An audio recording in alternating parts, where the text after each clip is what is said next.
نمرہ کسی بھی شخص کو اپنی زندگی میں معنی کے سوا قبول کرنے کے لیے ذہنی طور پہ آمادہ نظر نہیں آ رہی، لیکن گھر والوں کے زبردستی کے کیے گئے فیصلوں کو نبھاتے ہوئے وہ ان کی مرضی کے لڑکے کے ساتھ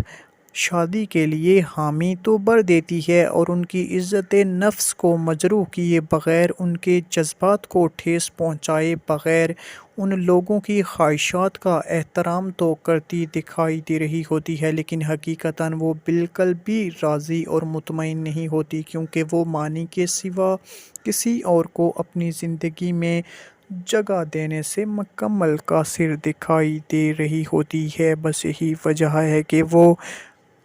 ابھی بھی منتظر ہوتی ہے کہ شاید آج نہیں تو کل وقت بدل جائے اور معنی اس کے نصیب میں آ کھڑا ہو، لیکن ایسا دکھائی بالکل نہیں دیتا۔